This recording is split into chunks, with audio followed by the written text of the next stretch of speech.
Okay, let's go ahead and get started. So first, some administrative things, and then we'll jump into the content of today's session. First of all, welcome. You're here because you want to learn more about Georgetown's MBA application.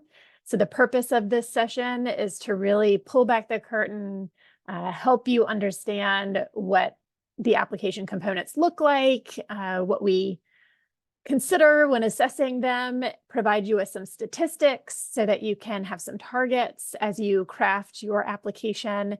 And then we'll also go through any questions that you might have.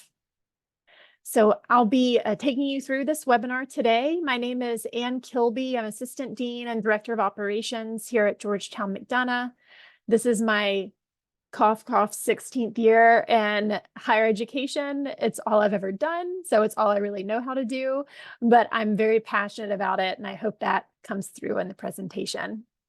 And I'm joined here by one of our colleagues on the admissions committee. Rhonda, would you introduce yourself?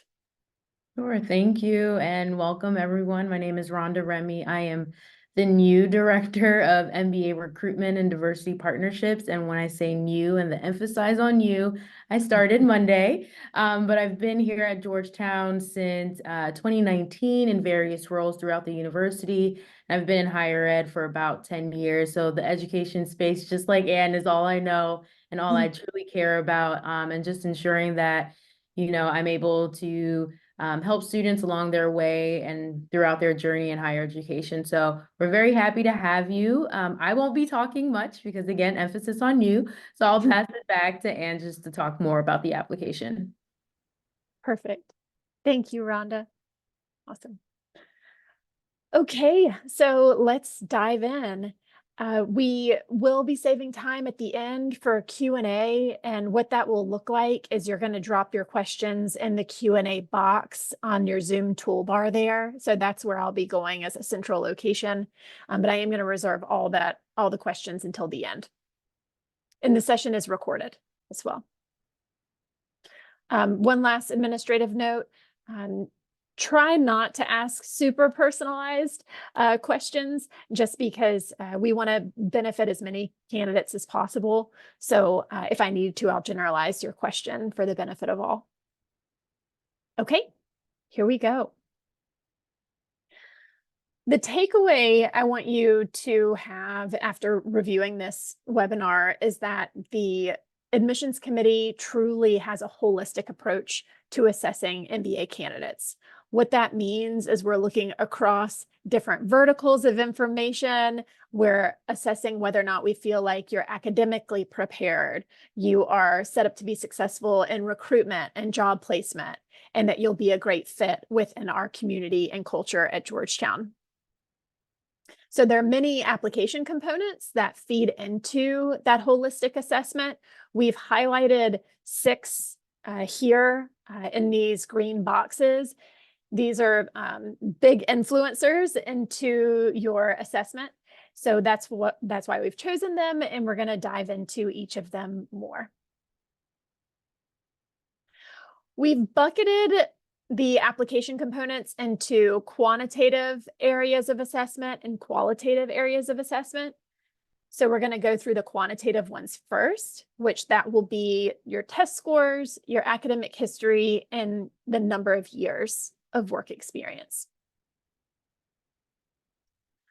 So on the academic history side, how we define this, it would be your undergraduate performance, your cumulative, your final GPA, which you see some statistics in these boxes here of full-time and flex MBA in terms of the 80th percent range.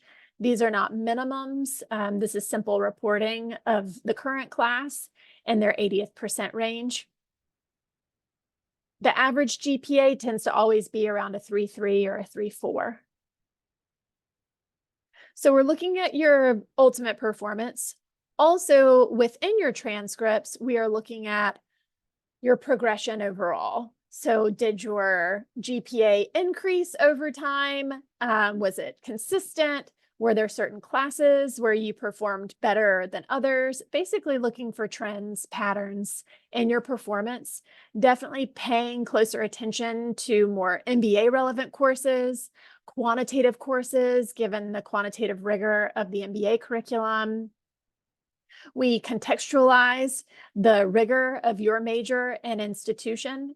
We're really fortunate to get applications from candidates with all kinds of educational backgrounds, public schools, private schools, big schools, small schools, US, across the world, liberal arts, engineering, et cetera, et cetera. So we do take into account those nuances in that context in our assessment. If you either have a GPA that falls outside of this 80th% range, or you have something on your transcript which might be perceived as a flag or raising questions, there is an opportunity for you to provide more context and insight in an optional essay. So I recommend getting in front of it, explaining to us what was going on, what contributed towards that performance, and most importantly, why we should expect something different from you in the MBA classroom. Another big academic indicator we use is the standardized test. So we accept the GMAT, both the 10th edition, which is what you all know as the original GMAT, or the GMAT Focus. The GRE, we accept the executive assessment, which was also created by GMAC. And then we also have a test waiver. The test waiver eligibility, the process and the eligibility is listed on our website. So feel free to take a look and see if you qualify. And then if you do, you can read the process of how to be reviewed for a test waiver there. For those of you who have already taken a test or plan to take a test, here are some scores to help you better understand our current student population. So again, this is the 80th% range, not a minimum or maximum, the 80th% range for both full-time and flex for the GMAT and the GRE. If you did take, or if you do take the GMAT Focus Edition, GMAT has a concordance table that will help you translate the GMAT Focus scores to this version of the GMAT. Some things to keep in mind. About half of our candidates are taking the GRE who are taking a standardized test. I mentioned already that we accept the executive assessment as well. We do not have a preference for the type of test you take. We accept any that I mentioned. If you are unsure which test you should take, I encourage you to take a practice test across 2 of them, 3 of them, see which one you're most naturally inclined towards, and then pick that one. Set yourself up for one that you maybe have, it's just more natural. You have less of a learning curve to prepare for. You can also take more than one test. So if you decide to take the GMAT and the GRE, you can submit both scores to us and we'll decide which one we want to take and also look across them. We look at all scores you've reported to us. So if you've taken the GMAT 3 times, we'll look across all of those scores.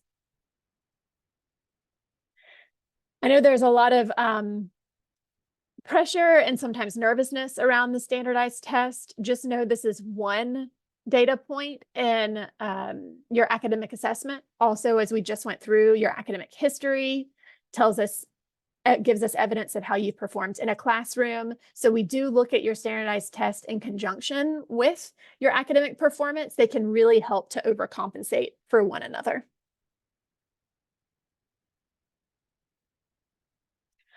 Okay, and then the last quantitative measure we'll go through is the years, the quantity of work experience. How we define your years of work experience is post-undergrad full-time work that was paid. So it has to check all of those boxes to be counted as years of work experience. It's not to say we absolutely will look at volunteer work, unpaid work, internship work, work that you had during undergrad, but in terms of the industry standard of how we are defining and reporting on work experience, it's that criteria that I mentioned. Our comfort zone in MBA admits for years of work experience is anywhere from 3 years work experience up to about, I would say, maybe 14 years of work experience. Now, that's our comfort zone. We have absolutely admitted candidates outside of that range, but it's an exception. We need to be able to make a case for why now, why the MBA versus maybe the executive MBA if you're on the higher end, making sure that you've have substantial work experience if you are on the lower quantity side. So I know this range says 2 to 8 years, but 3 to 14 is really what I'm seeing in terms of comfort. This is probably most common, but in terms of comfort. Now, another opportunity for an optional essay is if you do have outside of that comfort 3 to 14, or maybe, I'll say if you fall outside of that 3 to 14, then write an optional essay to tell us the things I was just mentioning. Why now for the MBA? If you're on the lower end, you want to talk about how your quality overcompensates for your quantity. If you're on the higher end, why not an executive MBA? And also, if you're on the higher end, how your breadth of experience, your depth of experience is really a strength for what you'd be able to contribute to the MBA community and program. We're going to look beyond the numbers. And when we talk about your quality of work experience and our quality metrics, you've got a little seed here that's planted for you on your resume, but we're going to dig into that here in just a moment. One last point on work experience. The reason why we look for candidates or we land on this average is because in graduate school in general, but certainly in our program, in the MBA classroom, you all are learning so much, not only from the professor, but from each other. It's a highly interactive environment. It's very project-based, very, very team-oriented. And so having this experience will then give you that experience to contribute and that perspective to contribute to the classroom and the community. So now let's go into the qualitative aspects of the application. We'll go through 4 areas here: letter of recommendation, quality of work experience, personal essays, and then your evaluative interview. First, we'll start with the letter of recommendation. We require 1. We allow 2, but I'll tell you when you should fall into that 2 category. For the 1 that's required, we have a very strong preference for your current direct supervisor. Arguably, that person should know you the best and from a day-to-day basis in the work that you do and produce. So that's why we ask them. Absolutely, you must have a current direct supervisor recommendation if you're a Flex or a Flex MBA online candidate, because we also need to hear from your supervisor that they are supportive of your attendance in the program, given it is part-time. When someone might submit a second recommendation, and I would say the caveat of 90% of applicants submit the 1 recommendation we ask for, but for the remaining who might submit a second, it would be for a candidate whose current direct supervisor has only been their supervisor for like 2 months. Okay, they can submit a recommendation, but then you'd also want your previous supervisor who will have more to share. Or for a candidate who's an entrepreneur, so they don't technically have a supervisor, so then you have to be a bit more creative in terms of maybe board members or clients. I think those are the 2 biggest reasons. One other one. If you're a full-time applicant and you don't want to ask your current supervisor to write a recommendation because you feel like it might jeopardize an upcoming promotion or bonus, that's also fine. I would ask for those of you who do not choose your current direct supervisor, submit a quick optional essay couple sentences to explain why you didn't choose your current direct supervisor. You don't want us making assumptions about that reporting relationship. So just share with us the reasoning. So now let's talk about the content of the letter of the recommendation. So this recommendation really helps humanize your application, and that they talk about you more as a person and as a professional, but they're going to be giving a string of attributes to describe you with supporting examples. So they give us more insight into you as a professional. They also make you, they round out who you are too, because you've been describing yourself, but then they're verifying it and giving it more color, filling in some gaps. So it really does help complete the picture of you as a person and professional. Okay, the resume. We talked before about the quantity of work experience. Now let's dig in more to the quality of work experience, which will be displayed on your resume. So for your resume, keep in mind the admissions committee who's reviewing it, we come from a variety of backgrounds, higher education, different parts of private industry, public sector. So we may or may not know your industry's jargon and lingo. So please stay away from them to make sure that we can understand and interpret appropriately.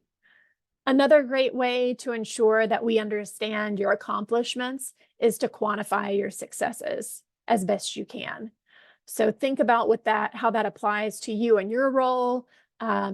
Maybe it's amount of sales or clients or scope of work or number of countries involved in a deal. I'm just throwing out a bunch of examples on how to quantify your work.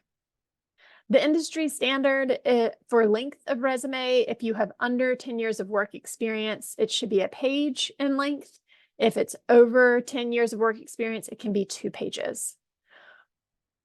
When and if you become a Georgetown MBA student, we will work to standardize your resume so that all MBA students have the same format and style. So just look forward to that. If you have an employment gap, then we will want you to go ahead and address it. There's actually a question on the application that says, do you have a gap for 3 months or longer? And if so, please provide context. So you actually will not submit, you don't have to submit an optional essay. That's a question in the application. But if that field is insufficient, maybe there's a word count limit and you want to talk more about it, you could submit an optional essay as well. So do make sure you have dates on your resume so that we can follow along. For the essays, so you'll be submitting 1 required written essay and 1 video essay. For the required written essay, we have 3 prompts for you to choose from. And I encourage you to think about what you're hoping to achieve in writing your essay and work backwards to pick the prompt. So what I mean by that is, if you're hoping to achieve an understanding that you're a well-rounded individual, or you're hoping to achieve telling us about your values, you're hoping to achieve your brand as being known as X kind of person, let that inform the essay that you're writing. Certainly, you have to answer the prompt, answer the questions that are within the essay itself. Make sure you're tying it back to Georgetown so that it's not generic. It's specific to us. Proofread, not just for the obvious grammar and format, but also making sure that, again, it's answering the prompt and you didn't make any erroneous errors like saying the wrong school name, which we unfortunately see. So proofread, or have a buddy proofread that you know is particularly good at that task. That's also an opportunity for you. We do not have a preference for which essay you choose. The reason why we have 3 topics for you to choose the one, we're hoping that that is a signal that there is no one size fits all at Georgetown. And we also want you to be strategic in choosing the essay that best allows you to showcase yourself and, again, what you're hoping to achieve through writing it. The video essay, it is 1 minute in length. On the logistics side, you can record it on different platforms. I would give you the tip to either list it as a private video, have a password, or name it something generic, just to protect yourself if someone should ever do some Googling in the future. And it's something you may or may not want seen, especially by certain recruiters when you say your goal is investment banking and then you recruit for consulting. So just some tips about the logistics there. We do not assess you on production value, so no pressure. You can record it on your phone, on your work laptop, whatever is available to you. The prompt is to share 5 to 10 random facts about yourself that are not on your resume and how these facts contribute to who you are as a professional and leader. So do not just kind of go through the listing on your resume of I've worked at this company for this many years. You know, we have that information. We're really looking to find out beyond your resume, really getting to know you as a person. It helps us move towards that holistic review. Again, it humanizes your application. This is your opportunity to put a face, a voice, a personality to your application. So try to make it as genuine as possible. A best practice there is to have someone who knows you really well, a friend or family member, watch your video and say, like, does this come across as me? Or does this come across as me trying to be what I think is an MBA candidate at Georgetown? So I think that's a good check, a good audit. In terms of the random facts, you only have a minute.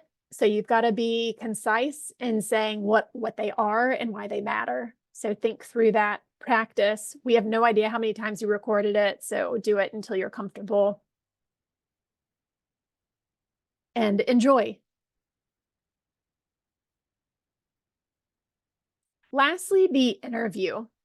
So the interview is by invitation only, meaning that if you are going to be admitted to the MBA program at Georgetown, you have to have an interview. But we only extend the interview for candidates that we are considering for admission to the program. We do interview candidates all the way up until the day before decision release. I know that is extremely nerve-wracking, but trust the process. We have multiple reviewers on every application file. We also do a lot of audits to make sure that everyone we want to interview is interviewed. Those interview invites come via email, but we on the back end can see if you clicked it, opened it, and if we see you haven't, don't worry, we will resend. And if we still see you haven't opened it, then we will call you. So we will not let you slip through the cracks. We will make sure that you know you've been invited to interview. Our interviews are both virtual interviews or on-campus interviews. We would obviously love to welcome you on campus so that you can take in what it's like to be a student there, but we also understand it might not be accessible for everyone. So virtual interviews are available to all. We do not give any kind of preference to one over the other. So do what you prefer and are able to do. In terms of your interviewer, we have on our bench, we have both admissions committee members like Rhonda and myself.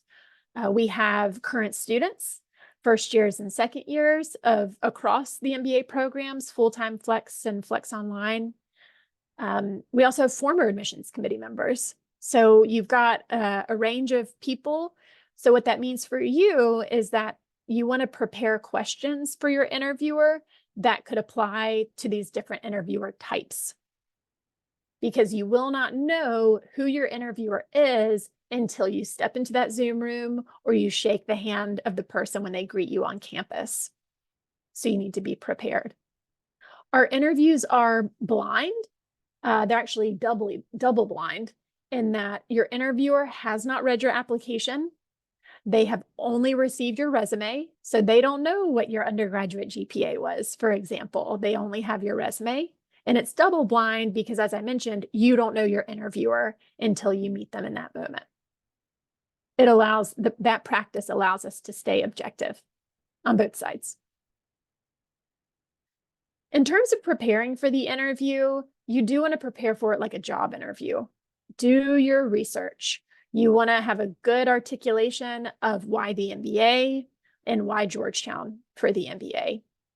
You also want to practice your, what we call, tell me about yourself. So you want to be able to talk us through your background, both your academic and professional background, succinctly. And succinctly, I would say best practice 2 to 4 minutes, depending on the length of your experience. We will then have plenty of follow-up questions to dig in more. So practice that. Tell me about yourself. And then the interview is absolutely an opportunity for mutual fit assessment. Yes, we are assessing whether or not we think you would be a good fit in our community from an academic, recruitment, cultural standpoint, but also you're doing the same. This person is a representative of the program. And especially if you're able to come on campus and have an even a fuller view, you're assessing whether or not you feel this is a good fit for you. So to help you determine if it's a good fit, really be thoughtful about the questions that you're asking. What is important to you in your program selection in terms of resources or curriculum or initiatives or the community, etc., and have questions around those so that you can see if it's a good fit.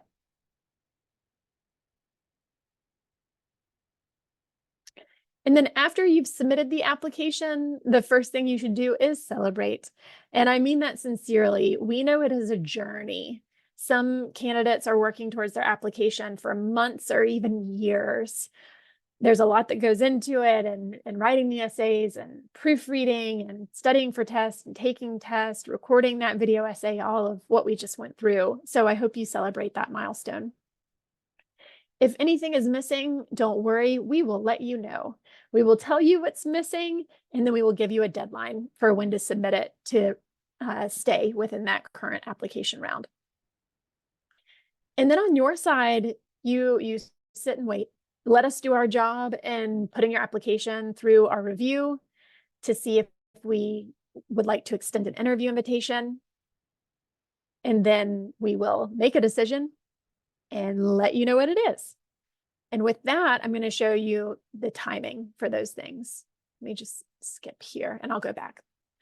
So we've got 4 rounds of application deadlines. What that means is every round has an application deadline, has a decision notification date, and then has a deposit deadline.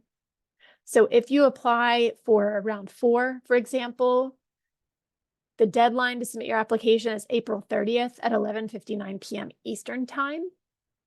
Then everyone who applied in round 4 is going to hear from us on May 29th. We do a batch release on that day. Everyone hears on that day. We do not do rolling admissions. We do batch release because we choose to craft the admit list, meaning we look across everyone who's eligible to be admitted and then craft from there to have a holistic community of people here at Georgetown. And then you have your first deposit deadline here of June 5th. We do have 2 required deposits for your commitment to the program. So this is your first deposit deadline. Your second deposit deadline will be listed in your admission letter. Just know that your deposits are going towards your tuition payments. So those aren't in addition to, that is part of what you'll be paying. Okay, so let's go back to the funnel. So up top here, we have the admissions funnel of applications received both for full-time and flex to enrolled here. And all that beauty in between is the reading applications, interviewing applicants. And then we have some demographic statistics here to give you a sense. Obviously, this is not all encompassing. It just highlighted a few in terms of age and US diversity, international, female. I will note that this year was an abnormally high international population. We don't necessarily expect that to continue. The domestic pipeline was down due to the tight job market. And there are many contributing reasons why international was up, especially from our Indian candidates.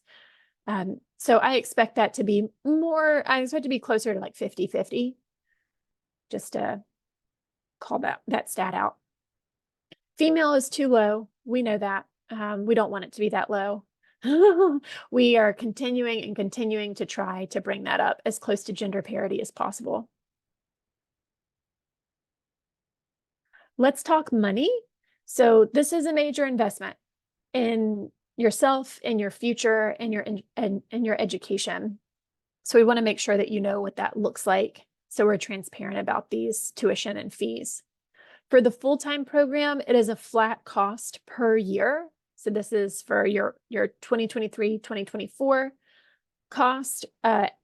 Tuition is subject to change each year. Usually it's adjusted a few percentages due to inflation. So that's why we just have it released 1 year at a time. For Flex, this is a sample of what it could cost. Flex, you pay per credit. So it's a pay-as-you-go model. So that's why it's a sample. It's really variable. Now, your core courses are pretty lockstep. It's when you start taking electives and you can really space those out. The same goes for Flex MBA Online. You pay as you go. It's a cost per credit. And the core is pretty locked in terms of timing. Everyone who is admitted to the MBA program is considered for a scholarship. Our scholarship budget is over $2.5 million. We use our scholarships as a way to craft a holistic, high quality, diverse student body. So it's a tool that we use to really convey and to signal to candidates that we feel that we want them to know we feel they'd be a strong addition to our community. We also have many partnerships that you'll see here, and this is not exhaustive, of where they offer either monetary or non-monetary benefits towards your fellowship. What I mean by that is that your scholarship money all comes from Georgetown, but we then are able to name you a Reaching Out Fellow, a Forte Fellow, for example. And then their organization says, okay, I'm going to give you, by being a fellow, a free pass to our annual conference. Or I'm going to give you all the resources available for your career search within our network. So there are many benefits to being named a fellow. The decision for your scholarship and fellowships are all made at the time of decision release. So in your admit letter, you'll find out were you admitted and also were you given a scholarship and potentially a fellowship along with that. You do not have to apply for them or signal anything to us. We are going to review every single admit for eligibility.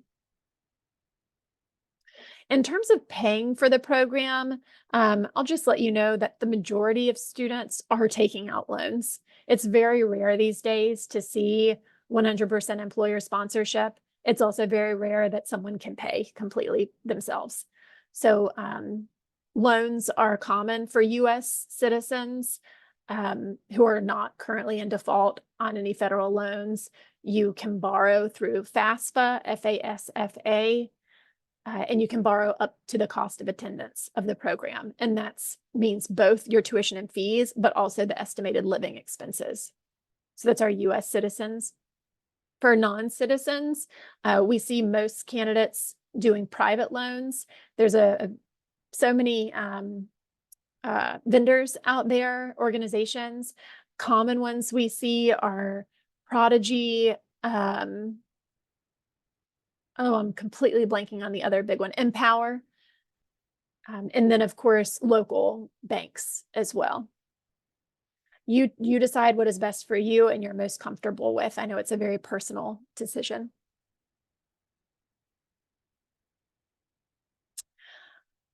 Lots of fun QR codes that'll take you to even more information. So if you would like to explore more generally about the MBA program, there's your first QR code. If you want to request to be sent more information, here's your QR code. If you want to sign up for a chat with either our admissions team or student ambassadors, here's a chat. It'll take you to our chat platform. And then if you want to attend another event, it'll take you to our events page to see what's coming up. And this is actually my last slide. So I'm going to just stay on this slide as I go through your questions. So I see I already have some, but if you have any more, please drop them in the Q&A. All right, let's see what we got. This person asked about the FAFSA that I was just talking about for financial aid, and they asked, you need to complete a FAFSA to obtain a merit-based scholarship. No, those are two separate processes. So you are automatically reviewed for a scholarship if we're admitting you, and those scholarships are issued by the MBA admissions committee, the MBA admissions team office. And then once you get an admit decision from any school, you can then go ahead and submit the FAFSA application to start your financial aid process. So if your undergrad doesn't have a GPA, there could be a lot of reasons why. It could be a university in the US that does not have a 4.0 scale. Maybe they just have pass-fail. You could be an international student or have attended university internationally, all kinds of reasons why you might not have a traditional 4.0 GPA.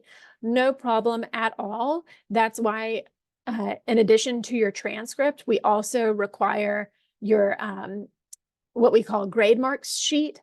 It's the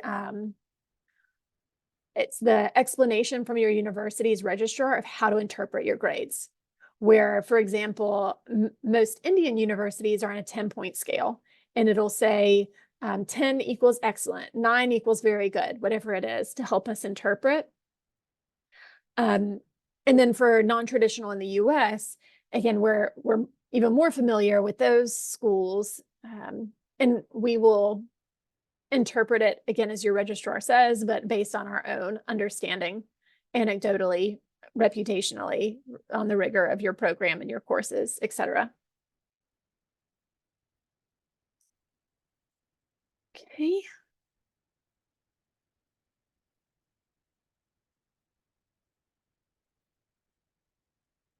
So this person's asking about the eligibility for participating in the Flex MBA online.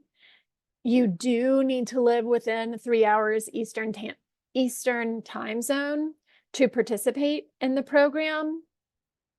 That is because of the nature of the courses, and to set up your study teams and your team-based work for easier connection, but really it's mainly for the synchronous classes.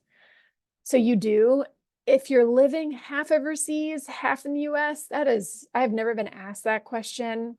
So I'm not sure. I need to talk that out with the admissions committee about your eligibility.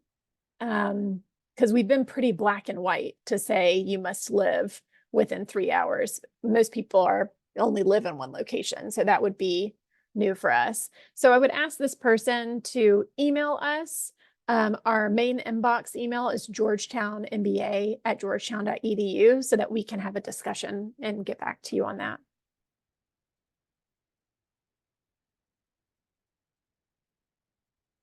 If you have a graduate degree,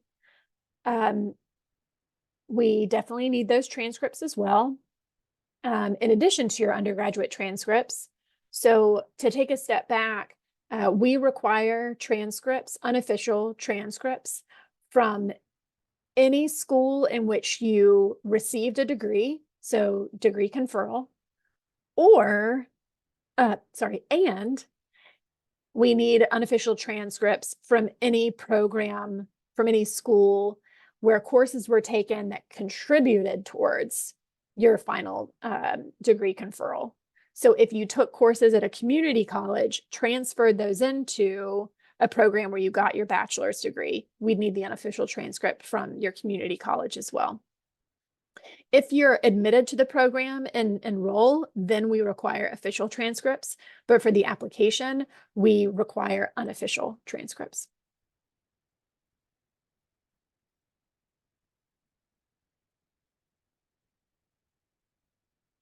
For the executive assessment, I realize I did not give a range of performance like I did for the GMAT and GRE. The sample size of those who take the executive assessment is too low for us to be comfortable to share data there, published on the website.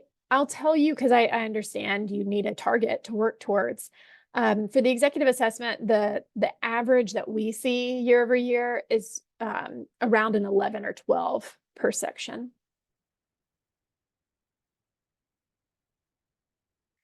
For the optional essay format, you can submit one document and have headers to address multiple topics. You don't need to submit one document per topic. Feel free to pull it all together.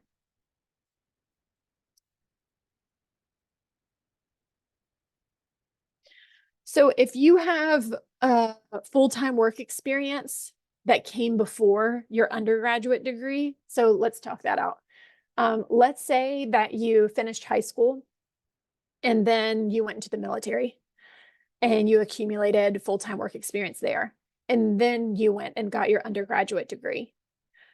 So from the industry standpoint, on reporting, we have to define your full-time work experience as post-undergrad full-time paid, but absolutely in our assessment for your eligibility of our program, we're going to look at all of your work experience, including the work experience that predates your undergraduate degree.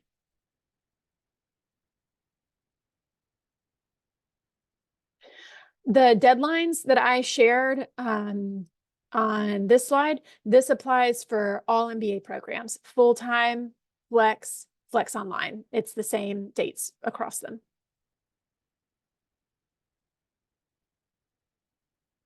This person has been trying to reach us and wants to know the best way to do that. I'm so sorry if you've had difficulty reaching us. So one way is scan this QR code next to chat. You can start by just chatting us, but say, I want to set up a call. And they can send you, we have a calendar of what we call admissions advisor slots, where you can sign up for a 15-minute chat with someone from admissions. So that's one way you can get in contact with us. The signature line, I think, of every person in the admissions office, including the main Georgetown MBA inbox, has a link that says sign up to meet us. And that's the same calendar that I'm referencing, where you can sign up for 15-minute chats. So you can click on that link. So these are two ways in which you can best get to us by phone.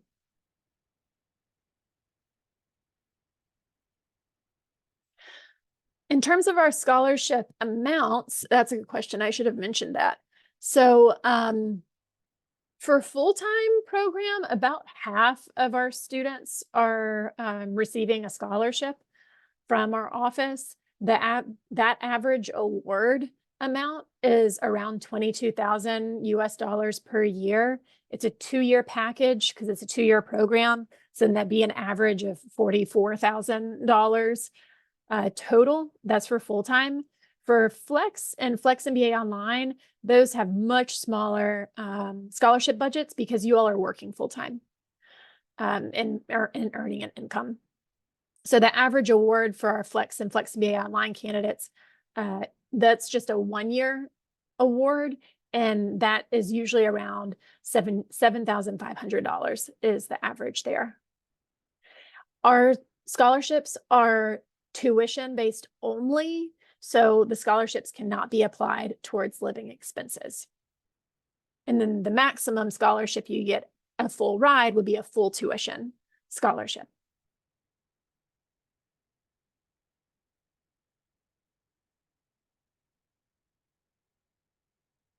I'm just reading through. I answered some of these already. In terms of test waiver eligibility, again, just Google Georgetown MBA or McDonough MBA test waiver and do full-time or flex. It's the same policy, but different processes. And then you'll see the full eligibility. It's based on your academic experience, not your years, your total number of years of work experience. So do check that out and see if you're eligible. Does applying to both programs, full-time and flex, affect your chances of getting into either? No, it does not. We review your application separately and make separate decisions. You could get admitted to both, and then you have to choose the one in which you'd like to enroll. And you can also apply at different points. So you might apply to full-time in round 1, apply to flex in round 3, all good. How to get an application fee waiver.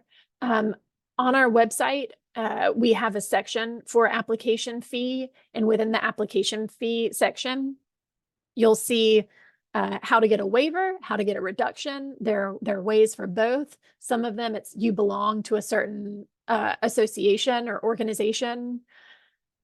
Some could be event related. You attended a certain event. We do have a need-based reduction and waiver. So again, Google is your friend or your favorite search engine, and type in MBA application fee or MBA application components. Either will take you to the right page.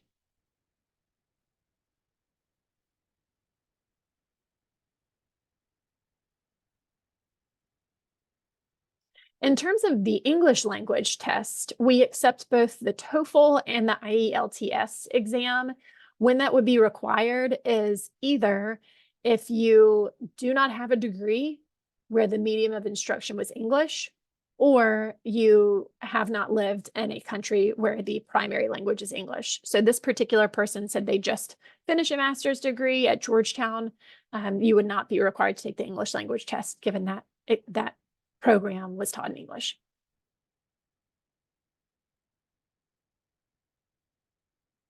When is the deadline to submit the test waiver for round 4? What is the overall acceptance rate for last season? I can give you that deadline. I think it is next week. Yes. So the deadline for the test waiver for round 4 is April 9th, which is Tuesday at 11:59 p.m. Eastern time. That is for the full-time candidates. For Flex and Flex MBA Online, you apply for the test waiver within your application. And again, you'll see all that eligibility and our policy on our website. The overall acceptance rate. So for the full-time program, our acceptance rate is usually above 50%. I don't remember the exact percent, to be honest with you. For Flex and Flex MBA Online, well, Flex MBA Online, we've only had one. Last year was our first year, so I don't think that's fair. For the Flex program, though, and for part-time programs in general, the acceptance rate is higher than full-time programs, so it's higher than 70% acceptance.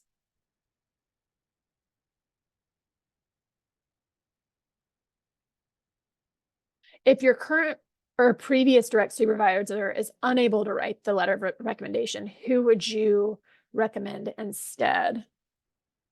An other supervisor, maybe an indirect supervisor who still has overseen some work you've done. After that, maybe a mentor or advisor. We're really looking for the relationship of someone who's overseen your work. And definitely from a professional capacity rather than academic.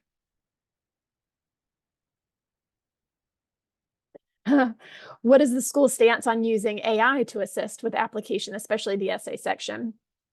If you're stumped and just do not know where to start in writing your essay, or need some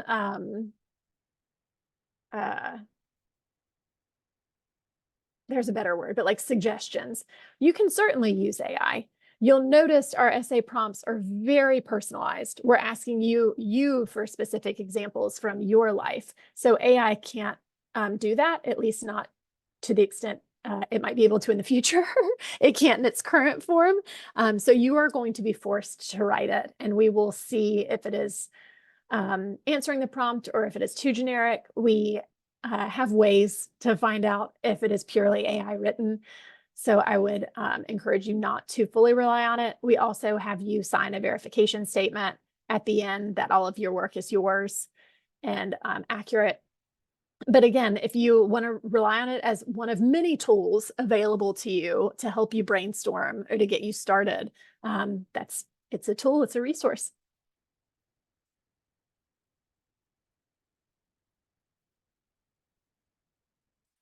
In terms of test expiration, the English language test is valid for 2 years, and the GMAT and GRE are valid for 5.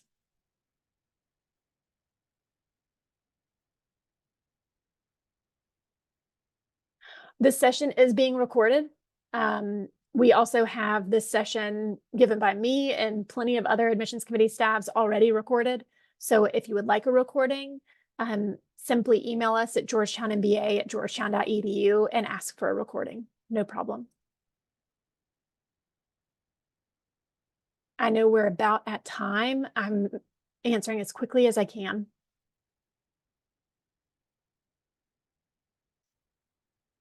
Fortunately, I already answered some of these.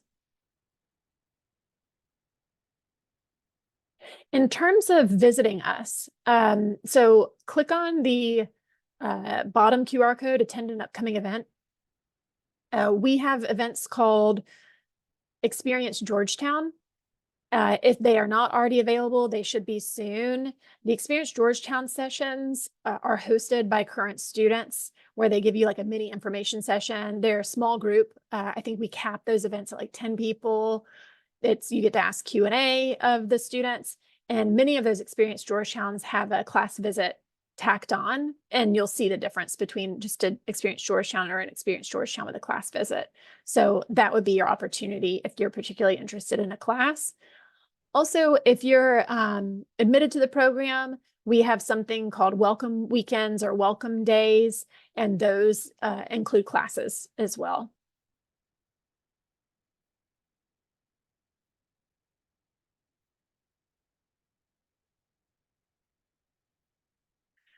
For us to best understand your work experience, include dates. We'll have your degree conferral dates, so we'll know when you finished undergrad, and then we calculate full-time work experience from there. But again, we will absolutely take into account the work that you've done during undergrad. We have an employment section where you list all of your employment, and whether it's full-time, part-time, paid, unpaid, if you were supervising someone, how much you were making if you're being paid. So we collect all your employment information. Why might someone not be admitted to the MBA program? Well, I mentioned we are assessing you across 3 main verticals: your academic readiness, your recruitment and professional fit, and then your community and cultural fit, because we need to make sure that you are going to be successful in the classroom, getting a job, and within our community.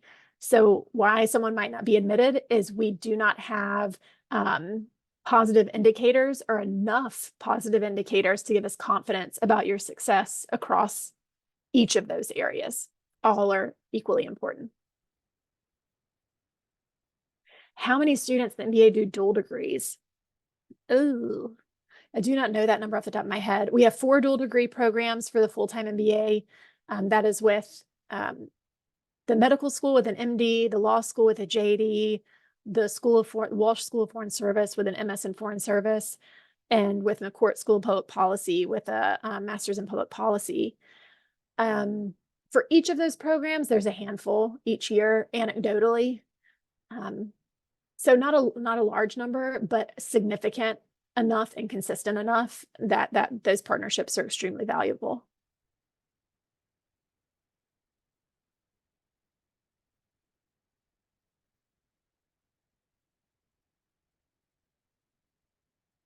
We do have a need-based application fee waiver and a need-based application fee reduction. Again, just you need to go to our website, the application components page. Just Google Georgetown MBA application fee or Georgetown MBA application components to get to that fee section, and you'll see the need-based criteria. But it is based on your salary as well as your country.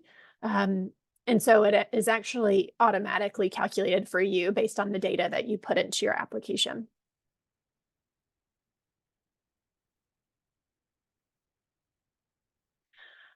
If you want to speak to someone, I'm going to repeat it because I've been asked now a few times. The two best ways to speak to someone are one, this chat QR code that will take you to all of the admissions committee members and our student ambassadors, where you can chat with them and just say, I want to set up a call with you. And then you guys can set up a call. And you'll see the profiles of everybody, so you can choose selectively. You also, in the signature line of every admissions staff, as well as the main inbox, we have the link to this chat function, as well as we have a link to meet with us. So you've got a link chat with us and then a link meet with us. The meet with us takes you to a calendar where you can sign up for 15-minute chats with admissions committee members. For the MBA program, we only have a one-time start each year in the fall. We do not have a spring start. This person asked how your salary might affect the selection. We ask for your salary because it's one indicator of your progression, your professional growth.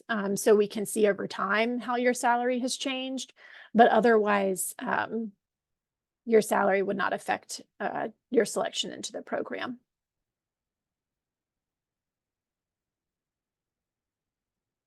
Okay, I believe I've answered your questions, and we are also over time. So I want to thank you for your patience and for sticking with me.